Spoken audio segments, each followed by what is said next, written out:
Commander Taeyang stood on the bridge of his warship, watching the stars through the massive window. His scaled hands rested behind his back, a pose he had held for 40 cycles of service. In human years, that was 60 years of military perfection. He was Velkari, a species known across the galaxy for their brilliant tactics and careful planning. They never lost battles because they never made mistakes. The Velkari had conquered 47 different species, not through cruelty but through superiority. Better technology, better strategy, better discipline. War was a science to them, and they had mastered it completely. Taeyang had never questioned this way of thinking. Why would he? It worked perfectly every time. Today, his fleet was investigating a distress signal near the outer rim. It was a contested region, full of pirates and raiders. The signal came from a small research station. When they arrived, Taeyang saw the station was under attack. Ships with rough patchwork armor were swarming around it like angry insects. These were Krethzar raiders, the most savage pirates in this sector. They enslaved entire populations and sold them across the black markets. But something else caught his attention. 3 small ships were defending the station. Their design was unfamiliar, crude even. The weapons they used seemed primitive compared to Velkari technology, yet they moved with strange patterns, unpredictable and wild. "Sir, those are human vessels," said Lieutenant Haywan, his second in command. She studied her screen carefully. "The Terran Expeditionary Force. Intelligence says they're a young species. Only achieved faster than light travel 200 years ago." Taeyang watched the battle with professional interest. The humans were badly outnumbered. 15 raider ships against 3 defenders. By all logical calculations, they should retreat, save their forces, live to fight another day. That was the smart move, the Velkari move. But the humans did not retreat. One of the human ships took heavy damage. Its shields failed. Hull breaches appeared across its surface. Fire vented into space from multiple wounds. Any reasonable commander would abandon ship. But instead, the vessel turned directly toward the largest raider destroyer. Its engines burned at maximum power. "What is that pilot doing?" Haywan asked, confusion in her voice. Taeyang watched silently. He knew exactly what was happening. He just did not want to believe it.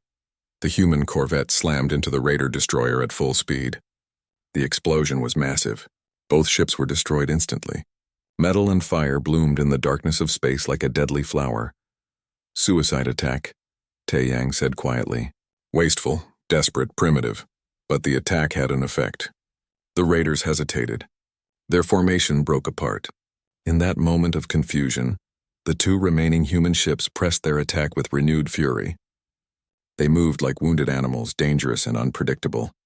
They targeted engines, weapons, command centers. Every shot counted. Every maneuver was aggressive. Then more human ships arrived. A small fleet rushing in at high speed. They did not slow down to form proper battle lines.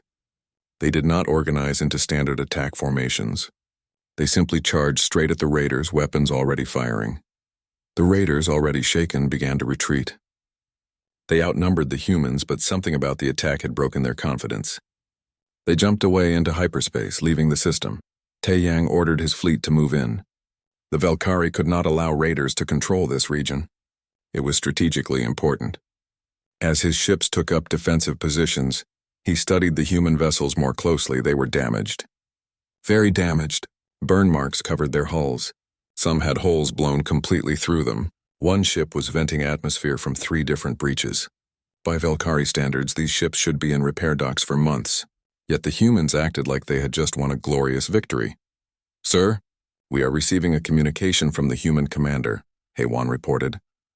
"Put it through," Taeyang said. A human face appeared on the screen. It was an older male with gray hair and tired eyes, but those eyes held something fierce, something that made Taeyang pause. "This is Admiral Sung-ho of the Terran Expeditionary Force. Thank you for the assistance, though we had the situation under control." "Under control?" Taeyang wanted to argue. "You lost 1 ship completely. The other 2 are barely functional. You had no reserves, no backup plan. That was not control. That was barely surviving," but he kept his thoughts private. "Commander Taeyang of the Velkari Dominion Fleet. We are establishing a defensive perimeter in this region. The Krethzar have become too aggressive." Sung-ho nodded. "Good, we could use the help. Those raiders have been hitting our research stations for weeks. We've bloodied them each time, but they keep coming back with more ships. Bloodied them. An interesting phrase. The humans seem to take pride in causing damage, even when they were the ones suffering losses. If I may ask, Tae-Yang said carefully, why did your pilot ram the destroyer? That seems inefficient. Sung-Ho's expression did not change. Captain Bo-Ra made a tactical decision. Her ship was dead anyway. Better to take an enemy with her than let them keep fighting. She saved lives with that choice. Tae-Yang felt something cold move through his chest. The way Sung-Ho spoke about it was so casual, so matter-of-fact, as if trading lives for enemy kills was just normal strategy. The pilot survived? He asked. Yes, she ejected at the last second. We recovered her pod. She'll be back on duty in a week. Sung-Ho smiled slightly. Bora's tough. This isn't her first ramming attack. Not her first. That meant this was an accepted tactic.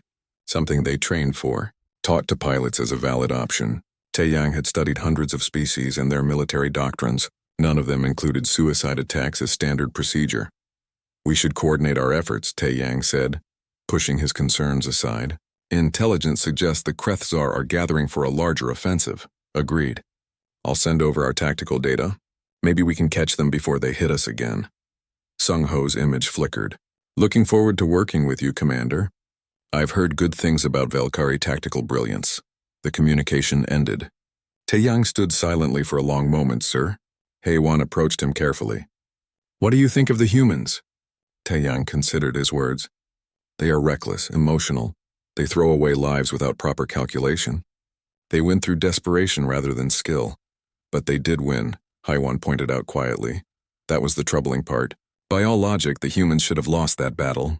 They were outnumbered, outgunned, their technology was inferior. Yet they had driven off the raiders and held the station, not through superior tactics or equipment, but through sheer refusal to accept defeat. That night, Tae-Yang accessed the Valkyrie database. He wanted to know more about these humans. What he found disturbed him.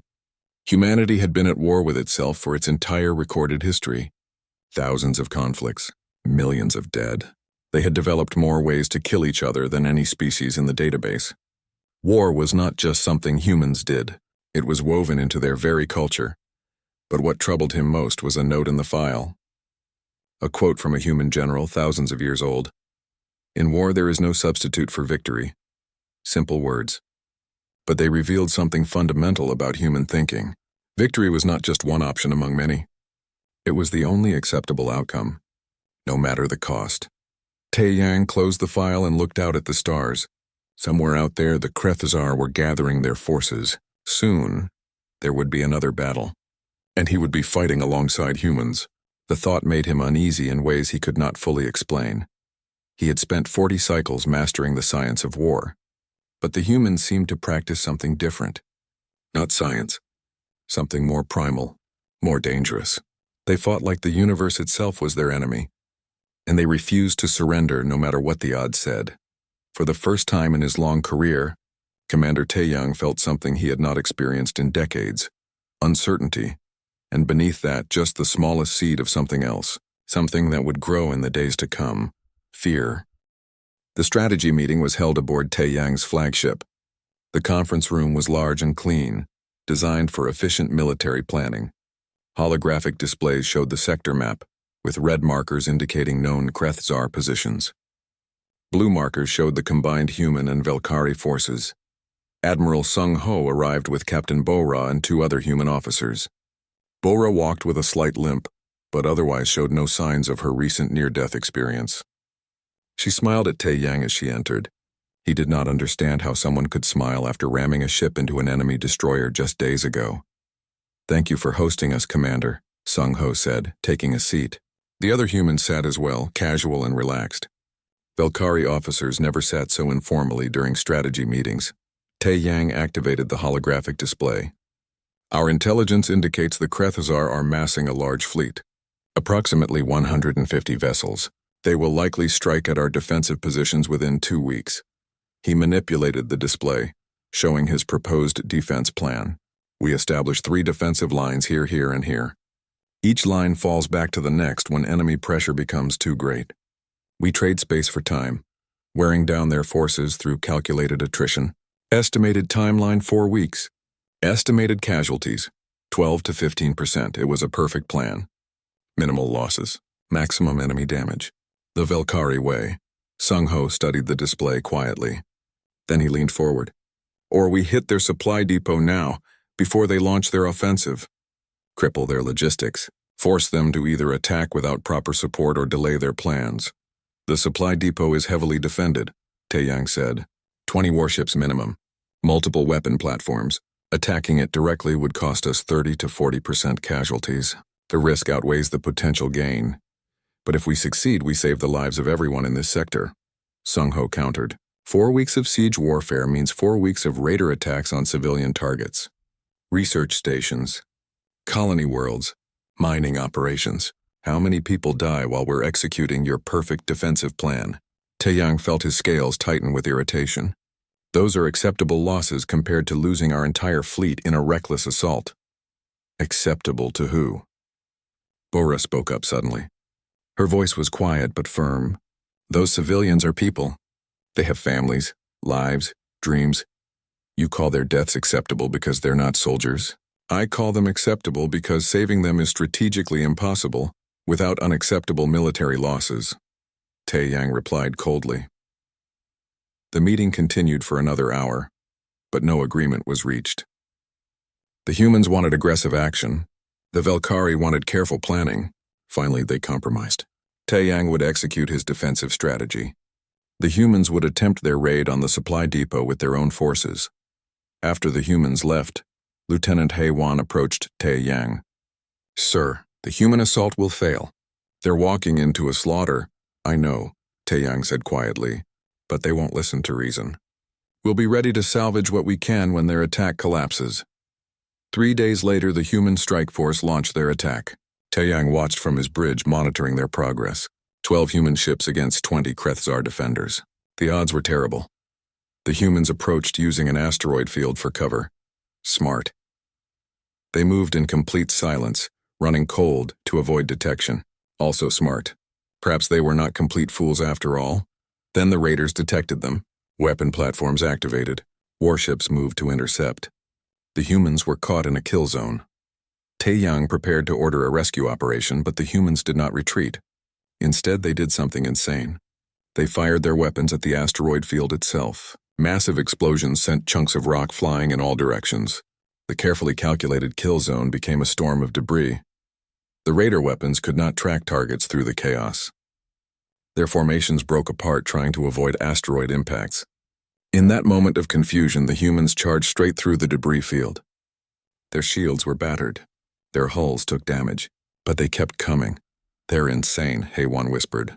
They're using the asteroids as cover and weapons at the same time. The risk of collision is enormous. 2 human ships did collide with asteroids. 1 was destroyed. The other was badly damaged but kept fighting. The remaining 10 broke through into close range with the depot. What followed was not a battle. It was a brawl. The humans abandoned all pretense of tactics. They simply fired everything they had at the depot and its defenders. When raiders tried to fall back and regroup, human ships pursued them with suicidal aggression. When the humans ran out of missiles, they used their guns. When their guns overheated, they rammed. Bora's corvette lost engines halfway through the fight. Unable to maneuver, she turned her ship into a stationary weapons platform, firing until her power core was nearly drained. A raider destroyer moved in to finish her. Before it could fire, another human ship slammed into its side. Both vessels spun away, damaged but still fighting. The depot exploded 43 minutes after the attack began. The blast took out 2 more raider ships. The surviving Krethzar forces retreated, leaving the system. Taeyang stared at the tactical display in silence. 5 human ships remained, 5 out of 12, but they had won. Against all odds, against all logic, they had won. When Admiral Sung-Ho's damaged flagship limped back to the rally point, Taeyang opened a communication channel immediately. You lost 7 ships, Taeyang said. Nearly 60% casualties. That is an unacceptable loss rate. Sung-Ho looked tired but satisfied. We destroyed their supply depot. Their main offensive is crippled. They'll have to delay for months while they rebuild their logistics. That means months of safety for every civilian in this sector. Seems like an acceptable trade to me. You could have lost everyone, Taeyang pressed. If just 2 more things had gone wrong, your entire force would have been destroyed. But they didn't go wrong. We adapted. We improvised. We won. Sung-ho leaned back in his chair. Commander, I respect your methods. I really do. But sometimes waiting for the perfect moment means that moment never comes. Sometimes you have to make your own moment, even if it's messy. The communication ended. Taeyang stood motionless for a long time. That night he studied human military history more deeply. What he found chilled him. Humans had a concept they called acceptable casualties, but their definition of acceptable was vastly different from any other species.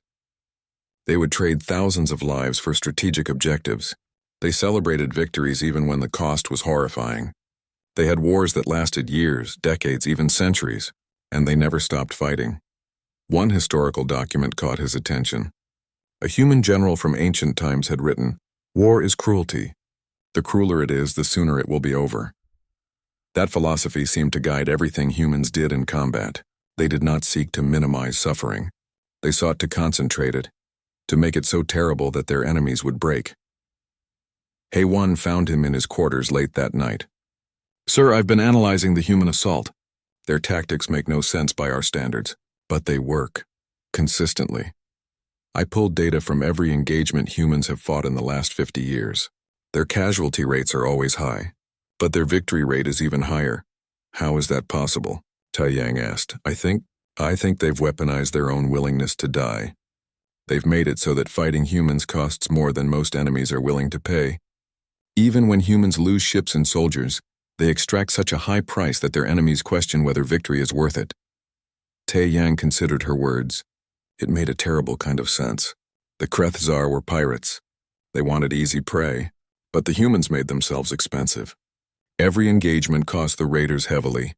Eventually, easier targets would become more attractive, but there was something else. Something darker that bothered him. They don't just accept death, he said slowly. They embrace it. Did you see Captain Bora? She was smiling when she arrived at the strategy meeting. She nearly died and she was smiling. I noticed that too, Hae-won admitted. I spoke with one of her crew members. He said Bora volunteers for the most dangerous missions. She actually requests them, and she's not unusual among humans. Many of them see danger as opportunity. Not threat, not risk. Opportunity. The humans saw near-death experiences as chances to prove themselves, to achieve glory, to make a difference. It was completely alien to Velkari thinking. The following day, the humans held a memorial service for their dead. Taeyang attended out of diplomatic courtesy. What he witnessed confused him deeply. The humans were crying, but they were also laughing, telling stories, celebrating. They talked about the dead as if they were heroes, not victims, as if dying in combat was something to be proud of. One young human, a corporal named Jimin, spoke about her friend who had died in the depot assault. Minseo was the bravest person I knew. When the call came for volunteers, she was first in line. She knew the risks. We all did. But she went anyway because that's who she was. Someone who stood up when standing up mattered. The crowd murmured agreement, respect, admiration, not grief. Well, there was grief, but it was mixed with something else. Pride. Taeyang left the service early. He needed to think, to process. The humans were not just different.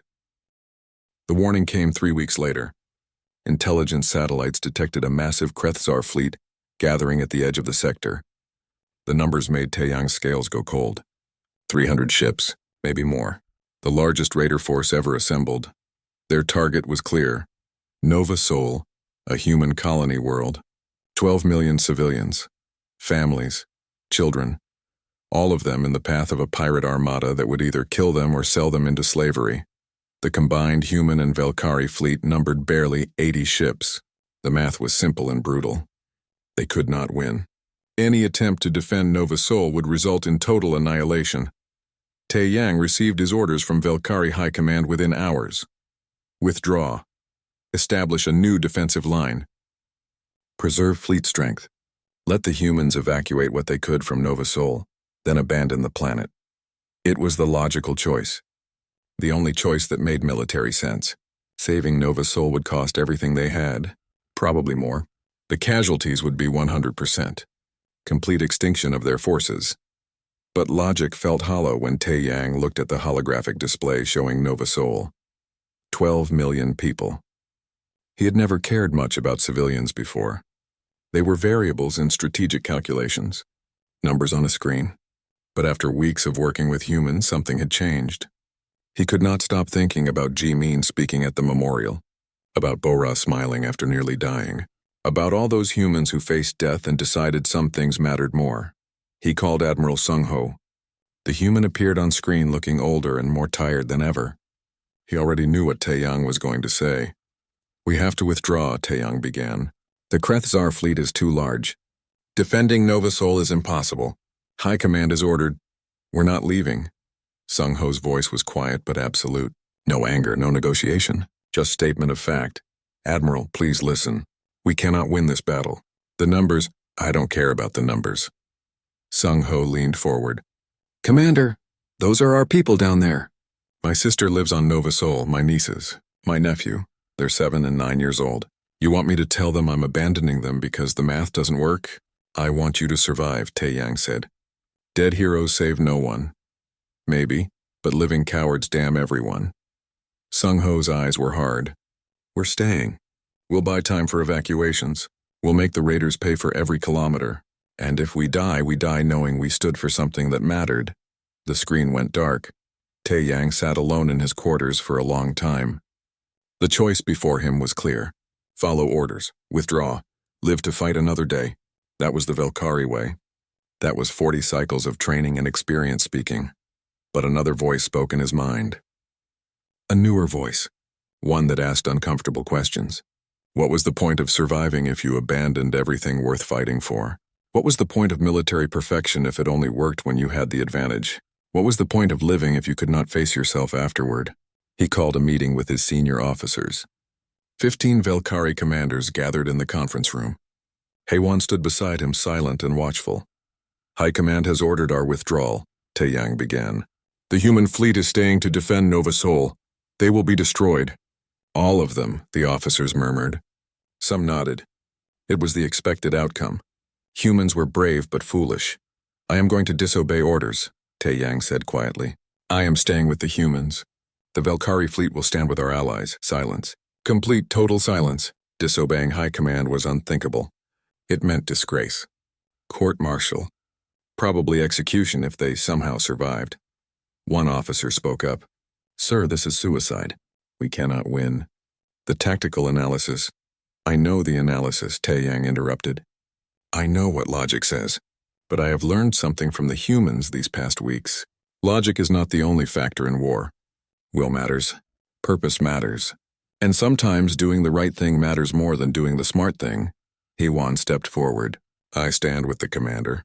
If we abandon the humans now, we lose more than Nova Sol. We lose our honor. The Valkyrie have always prided themselves on being superior.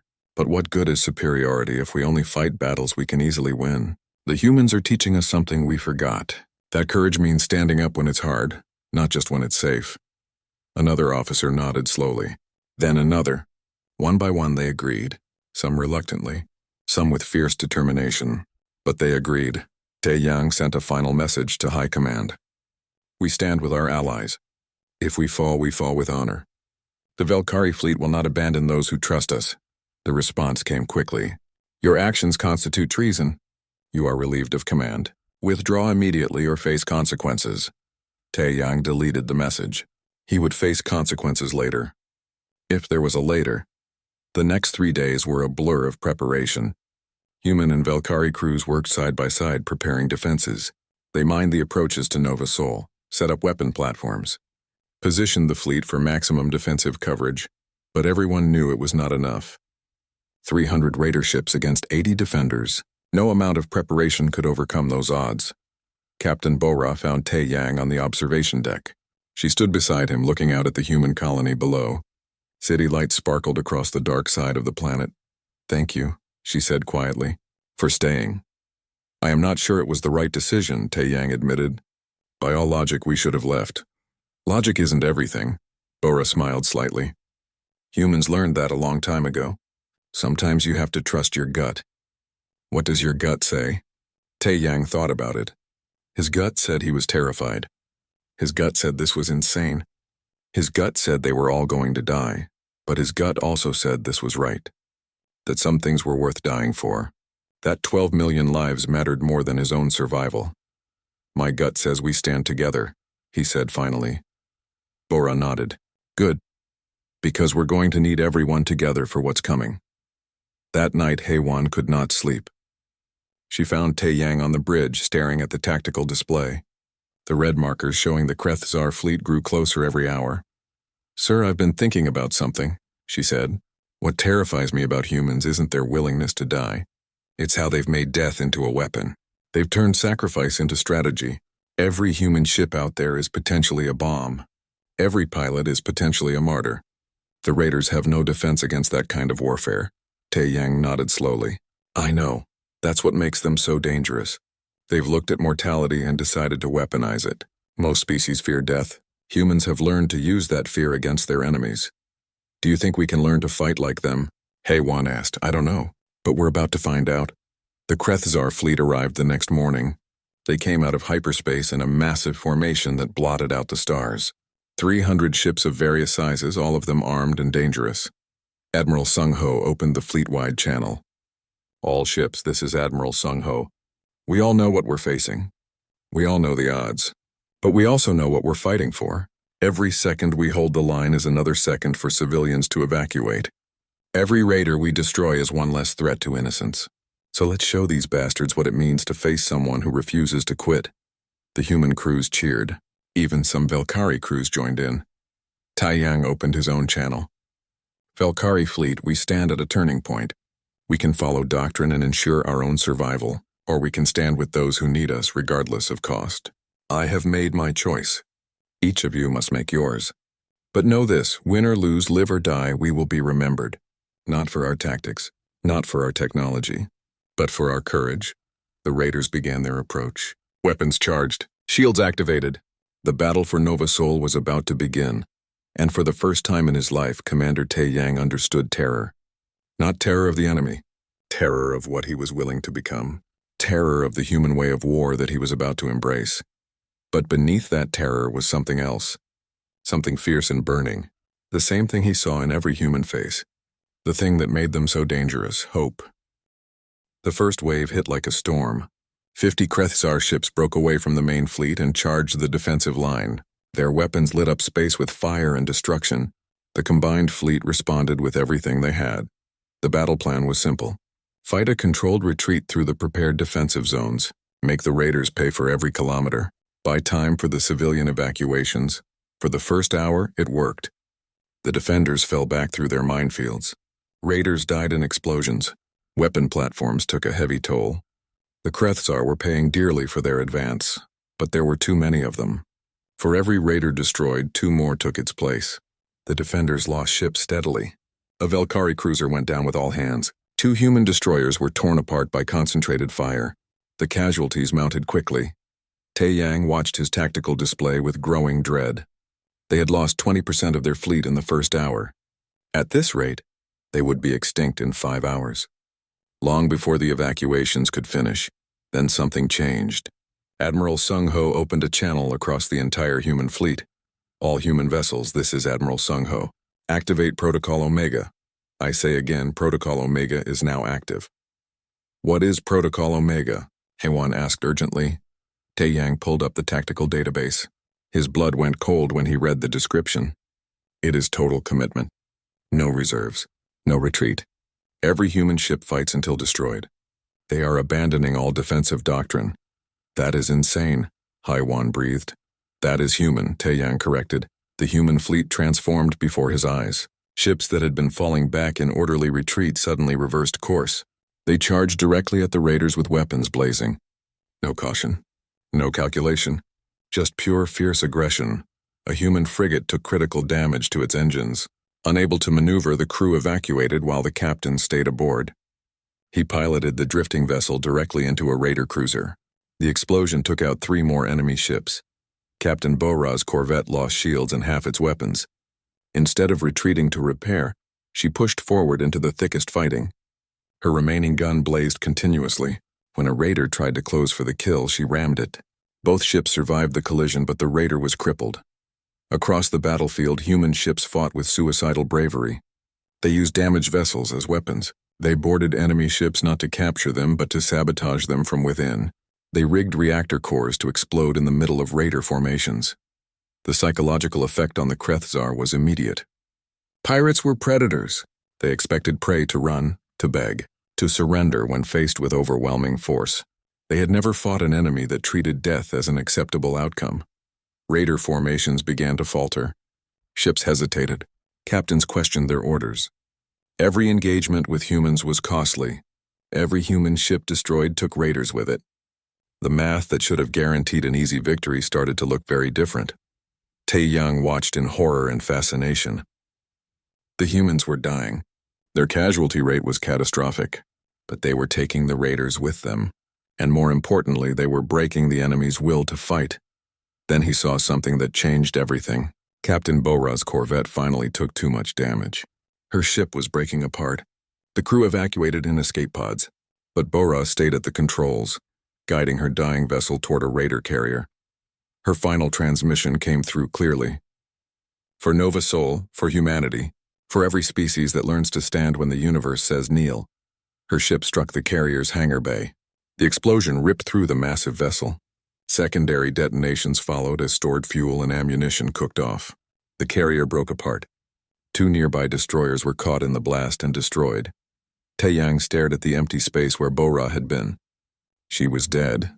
That brave, smiling, impossible human who had rammed her first ship weeks ago was gone, and her death had just destroyed 3 enemy vessels. Something broke inside him, or perhaps something built itself. He was not sure which. But in that moment, watching Bora's sacrifice, he understood, truly understood what humans were. They were not primitive. They were not reckless. They were something far more dangerous. They had weaponized hope itself.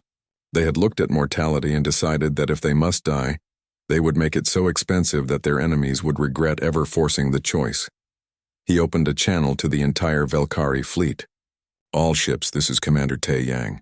We have spent 40 cycles mastering the science of war. Today we learn from the humans that war is also an art, and sometimes art requires sacrifice. He paused, gathering his courage. All Velkari vessels stand with our human allies. Show the Krethzar what terror truly means. Show them what happens when you threaten those under our protection. No retreat. No surrender. We fight until we win or until we fall. There is no third option. The Velkari fleet, inspired by human fury and emboldened by their commander's transformation, abandoned their careful doctrine. They charged forward. They took risks. They fought with a ferocity that surprised themselves. A Velkari destroyer coordinated with a human frigate in a devastating pincer attack. When the destroyer lost engines, the crew did not abandon ship. They turned it into a weapons platform, covering the human advance until their power core failed. Haewon commanded a cruiser that took critical damage. Following the human example, she evacuated non-essential crew but stayed aboard with volunteers. They piloted the crippled vessel into a raider supply ship. The explosion was magnificent. The tide of battle shifted. Not because of superior tactics, not because of better technology, but because of superior will. The raiders had expected easy prey. Instead, they found themselves in a meat grinder where every meter gained cost ships and lives. The Krethzar commander made a fatal mistake. He committed his reserves, trying to overwhelm the defenders through sheer numbers. But that just meant more raider ships entered the killing zone, where human and Velkari forces fought with desperate courage.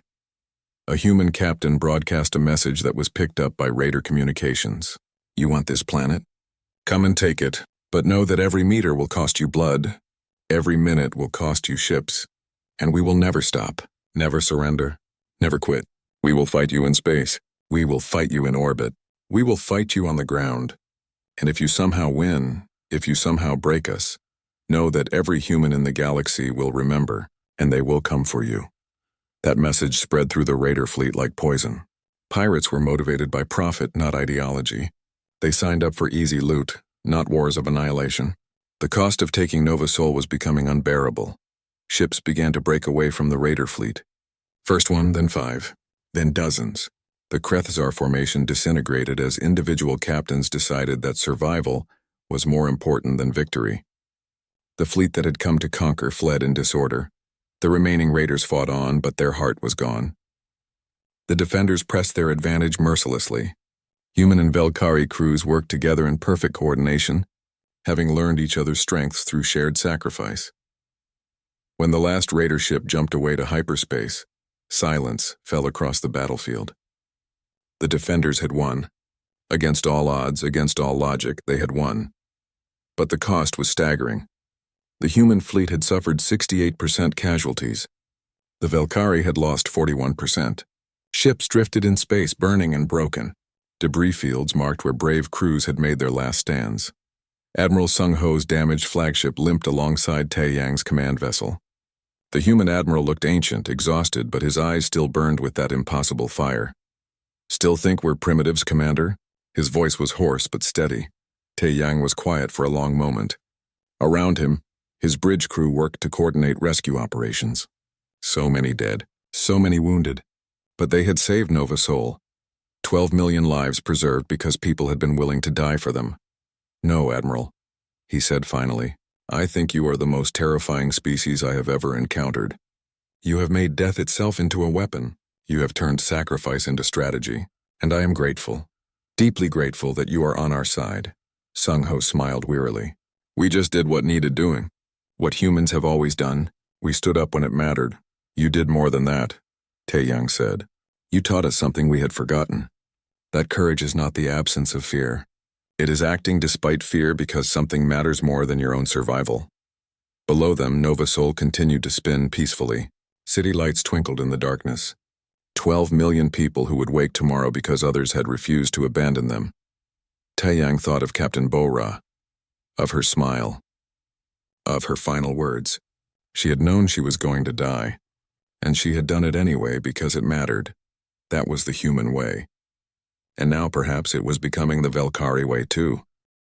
The memorial service lasted 3 days. Taeyang attended every ceremony, standing beside humans and Velkari who mourned their dead.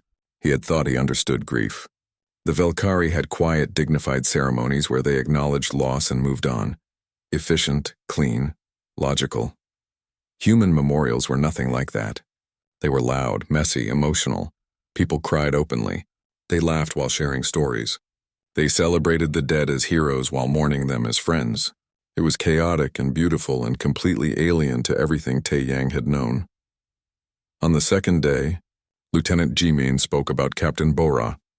The young woman stood before thousands of people, human and alien alike, with tears on her face and steel in her voice. "Bo-Ra taught me what courage really means," Jimin said. "She showed me that being brave is not about not being scared. It is about deciding that something matters more than your fear." She was scared. We all were. But she chose to act anyway because 12 million lives mattered more than her own. The crowd murmured in agreement. Taeyang watched their faces. They were not just accepting Bo-Ra's death. They were transforming it into meaning, making her sacrifice part of something larger, ensuring that her death would inspire others to be brave when bravery was needed. That was the human genius, he realized. They did not just accept death. They turned it into fuel. Every loss became a reason to fight harder. Every sacrifice proved that the cause was worth dying for. It was a cycle that fed on itself, creating warriors who grew stronger from their wounds. Haewon found him after the ceremony. She had survived her ramming attack, though her ship had not. Now she commanded a new vessel promoted for her courage in battle. "Sir, I finally understand what you meant," she said quietly, "about terror. It is not just fear of the enemy. It is fear of what we have to become to defeat them." The humans showed us that victory requires sacrifice. Real sacrifice. Not just calculated losses, but willingness to give everything. Taeyang nodded. "And now the galaxy will learn the same lesson. Word is spreading about the Battle of Nova Sol, about what happened when someone tried to attack those under human protection." He was right. News of the battle spread across the sector like wildfire. The story grew with each telling. 100 ships against 300. Humans who refused to retreat. Velkari who chose honor over survival. A defense so fierce that an overwhelming force fled in terror. The Krethzar raiders, once the dominant threat in the region, were shattered, not just militarily but psychologically. Their surviving captains spread a new warning through the criminal underworld. Do not fight humans. They do not know how to quit. They will trade their lives for yours without hesitation. The cost of victory against them is too high.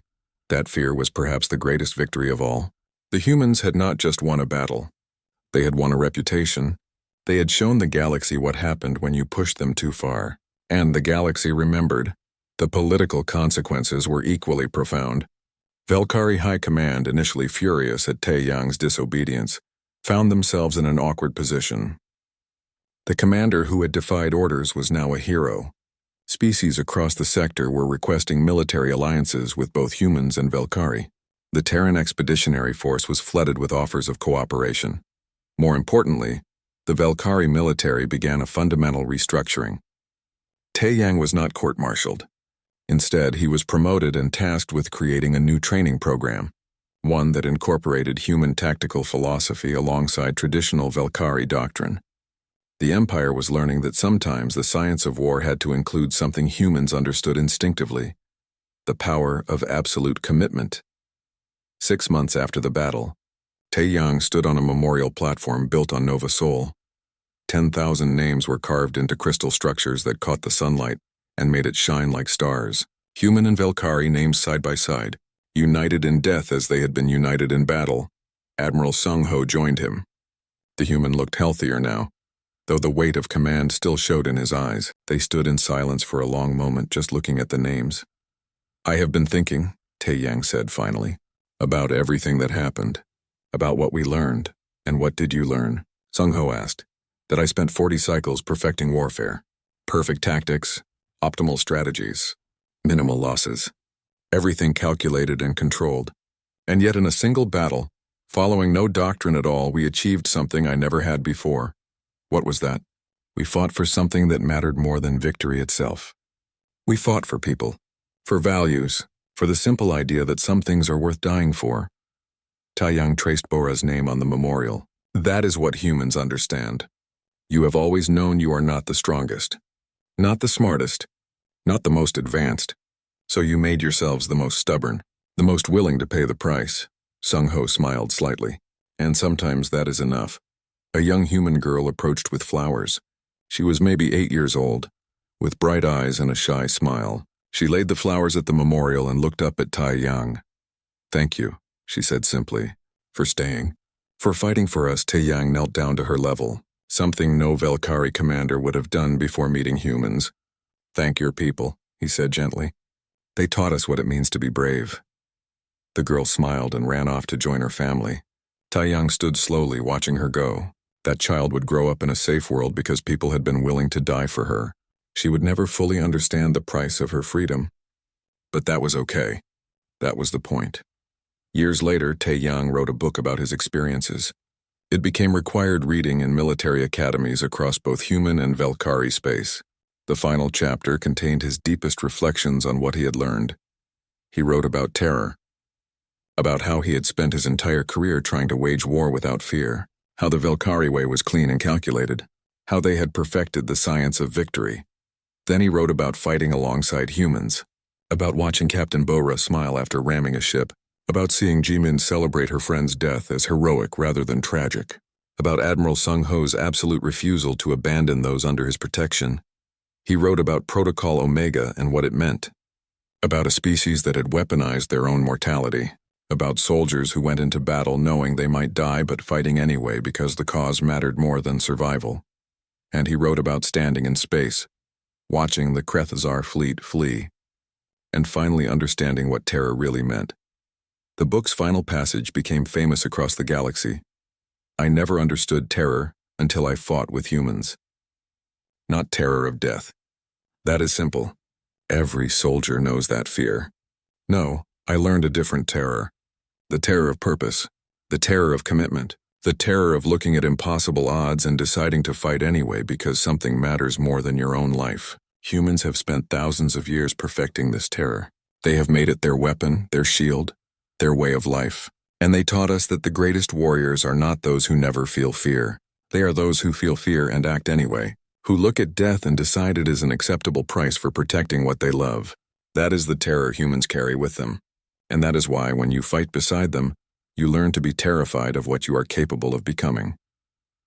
The book's publication marked a turning point in galactic military thinking. What scholars called Terran doctrine became studied not as recklessness but as sophisticated strategy. The understanding that willingness to sacrifice everything was sometimes the surest way to ensure you sacrificed nothing. Hai Wan, now a fleet admiral herself, visited Taeyang in his retirement. His estate overlooked the Velkari capital, with its gleaming towers and perfect order. They sat on a balcony watching the sunset paint the sky in shades of purple and gold. "Do you have regrets?" she asked. Taeyang considered the question carefully. "Only one. That it took me 40 cycles to learn what the humans knew all along, that the purpose of military might is not to avoid death. It is to ensure that when death comes, it comes to those who forced your hand, and that those who survive remember why the sacrifice mattered." "The joint fleet launches tomorrow," Haywan said. 50 Velkari ships, 50 human ships, working together to protect the sector. Everything we learned at Nova Sol, now standard doctrine. Taeyang nodded with satisfaction. In the distance, he could see shuttles rising into orbit, part of that joint fleet. Humans and Velkari who would stand together against any threat. The alliance forged in fire had become unbreakable, and across the galaxy, a new lesson was being learned. That humanity did not just fight wars. They transformed them into statements of will that echoed across generations. They showed the universe that some species refused to quit, refused to surrender, refused to accept the unacceptable. And now the Velkari understood. They had learned from their human allies. They had discovered that perfect tactics were not enough. That superior technology was not enough. That careful planning was not enough. Sometimes you needed something more, something the humans had in abundance, something that could not be programmed or calculated or predicted. You needed the courage to stand when logic said to run, to fight when math said to surrender, to believe that your cause was worth any price, including your own life.